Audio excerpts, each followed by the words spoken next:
Welcome friends in health Rambo. दोस्तों, आज इस वीडियो में हम बात करेंगे थायराइड प्रोफाइल टेस्ट के बारे में। थायराइड प्रोफाइल टेस्ट का जो संबंध होता है हमारे शरीर में दो पार्ट से होता है। पहला होता है पिट्यूटरी ग्लैंड जो हमारे दिमाग के अंदर होता है, हाइपोथैलेमस रीजन के अंदर। और जो दूसरा होता है थायराइड ग्लैंड जो हमारे गले में पाया जाता है। इसमें होता इस तरीके से, जैसा आप पिक्चर में देख रहे हैं, जो हमारे दिमाग के अंदर जो पिट्यूटरी ग्लैंड होती है वो क्या करती है, टीएसएच थायराइड स्टिमुलेटिंग हार्मोन जो होती है रिलीज करती है। और थायराइड स्टिमुलेटिंग हार्मोन जो होता है वो T3 और T4 को सिक्रेट करता है with the help of the thyroid gland. साथ में ये कैल्सिटोनिन को भी सिक्रेट करता है।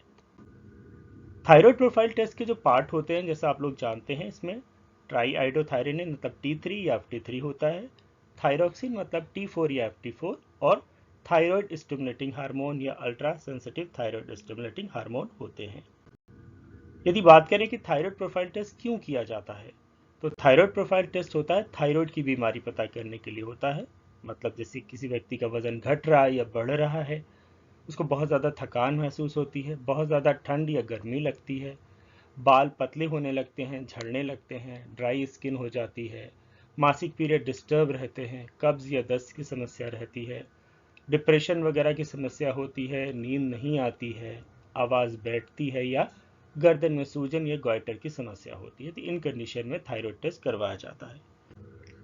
अब बात करते हैं कि थायराइड फंक्शन टेस्ट और क्यों किया जाता है और क्या कारण होते हैं करवाने के। तो होता है प्रेगनेंसी के दौरान सांस लेने में परेशानी है, नर्व्स में परेशानी है, नसों में परेशानी है, कोलेस्ट्रॉल का लेवल अबनॉर्मल है या हार्ट बीट वगैरह अबनॉर्मल है, तो उस कंडीशन में भी क्या होता है कि थायराइड फंक्शन टेस्ट या थायराइड प्रोफाइल टेस्ट करवाया जाता है।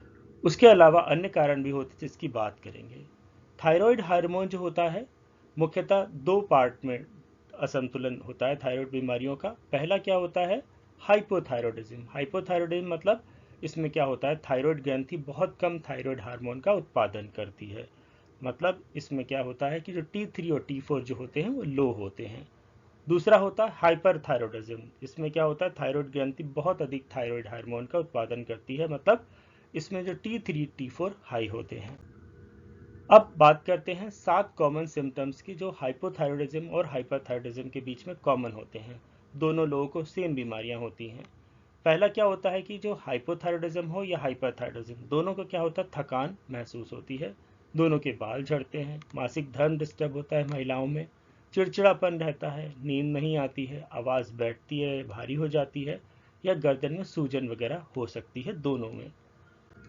और अब बात करते हैं 8 डिफरेंसेस की। दोनों में 8 डिफरेंस क्या है हाइपोथायरॉयडिज्म और हाइपरथायरॉयडिज्म में। तो इसमें क्या होता है, जो हाइपोथायरॉयडिज्म वाले जो होते हैं जिनका T3 T4 कम होता है, उनको ठंड के प्रति ज़्यादा संवेदनशीलता होती है, उनको ज़्यादा ठंड लगती है, उनकी जो ड्राई स्किन होती है वो ज़्यादा होती है, वज़न जो होता है उनका ज़्यादा बढ़ता है, कब्ज़ वगैरह को उनको ज़्यादा समस्या रहती है। अब बात करते हैं क्या हाइपरथायरॉयडिज्म में क्या होता है। हाइपरथायरॉयडिज्म वालों को ज़्यादा पसीना आता है, इनके दिल की धड़कन हार्ट बीट बढ़ जाती है, हाथों में कपकपी वगैरह रहती है, और भूख वगैरह इनकी बढ़ती रहती है। बट दोनों में ये सिम्टम्स दोनों में भी थोड़े थोड़े पाए जा सकते हैं। अब बात करते हैं कि आप जो थायराइड प्रोफाइल टेस्ट की रिपोर्ट को कैसे समझेंगे, तो उसको आगे हम उसके बारे में बात करते हैं। थायराइड प्रोफाइल टेस्ट की जो नॉर्मल वैल्यूज़ होती हैं उसमें क्या होता है कि जैसे सीरम थायरॉक्सिन मतलब T4 या FT4 में उसकी जो वैल्यू होती है 4.6 से 12 यूजी पर डेसीलीटर होती है। और जो ट्राई आइडोथायरोनिन मतलब T3 या FT3 की जो होती है 80 से 180 एनजी पर डेसीलीटर होती है। और TSH की जो वैल्यू होती है 0.4 से 4 मिली इंटरनेशनल यूनिट पर लीटर होती है। ये अलग अलग मशीन की अलग अलग नॉर्मल वैल्यूज़ होती हैं, तो आप अपनी रिपोर्ट में जो नॉर्मल रेफरेंस रेंज होती है उसके ज़रिए आप उसको कंपेयर कर सकते हैं। अब बात करते हैं इसकी आप थायराइड प्रोफाइल टेस्ट की रिपोर्ट कैसे समझेंगे। तो यदि आपकी T3 की वैल्यू नॉर्मल है, T4 की वैल्यू नॉर्मल है, और अगर आपका सिर्फ TSH की वैल्यू हाई है, तो इसका मतलब होता है आपको प्राइमरी हाइपोथायरॉयडिज्म है। मतलब आपको प्राइमरी शुरुआत की बीमारी होती है हाइपोथायरॉयडिज्म, मतलब आपका T3 T4 कम वाली जो शुरुआती बीमारी है। दूसरी कंडीशन होती है जिसमें T3 नॉर्म मतलब लो है और T4 भी लो है और TSH हाई है, तो ये होता है हाइपोथायरॉयडिज्म। मतलब जो सेकेंडरी हाइपोथायरॉयडिज्म बोलते हैं या हाइपोथायरॉयडिज्म, मतलब ये इसमें थायराइड जो लेवल आपका FT3 या FT4 या T3 T4 आपका कम होता है। तीसरी होती है जिसमें क्या होता है कि आपका T3 नॉर्मल है, T4 नॉर्मल है और TSH जो है वो लो है, तो ये होता है प्राइमरी हाइपरथायरॉयडिज्म, मतलब हाइपरथायरॉयडिज्म की शुरुआती होती है, यहाँ से शुरुआती दौर होता है। दूसरा कंडीशन होती है कि यदि T3 हाई है, T4 हाई है और TSH जो है लो है, तो होता है हाइपरथायरॉयडिज्म, मतलब ये आपका थायराइड जो है हाई हो गया है। और उसके अलावा जो पांचवी कंडीशन होती है इसमें, जो आपका T3 जो है लो है, T4 लो है और TSH भी लो है, तो इसमें क्या होता है कि आपकी पिट्यूटरी ग्लैंड में किसी तरीके की प्रॉब्लम होती है। तो आप इस तरीके से अपनी रिपोर्ट को समझ सकते हैं। अब बात करते हैं कि थायराइड के मरीज क्या खाएं और क्या नहीं खाएं, मतलब हाइपोथायरॉयडिज्म और हाइपरथायरॉयडिज्म के जो पेशेंट होते हैं उनको क्या खाना चाहिए। तो जो आयोडीन की यदि हम बात करें, नमक की, तो जो हाइपोथायरॉयडिज्म वाले पेशेंट होते हैं वो नमक पर्याप्त मात्रा में खा सकते हैं। बट हाइपरथायरॉयडिज्म वाले जिनका थायराइड लेवल और T3 T4 लेवल का हाई है, उनको नमक का सेवन कम करें या सीमित मात्रा में करें। अब बात करते हैं कि दोनों लोग और क्या क्या खा सकते हैं। तो फल और सब्जियां दोनों लोग खा सकते हैं, कार्बोहाइड्रेट दोनों खा सकते हैं, प्रोटीन जो है दोनों लोग ले सकते हैं। उसके अलावा जो फैट्स है, हेल्दी फैट्स वगैरह है, दोनों ले सकते हैं।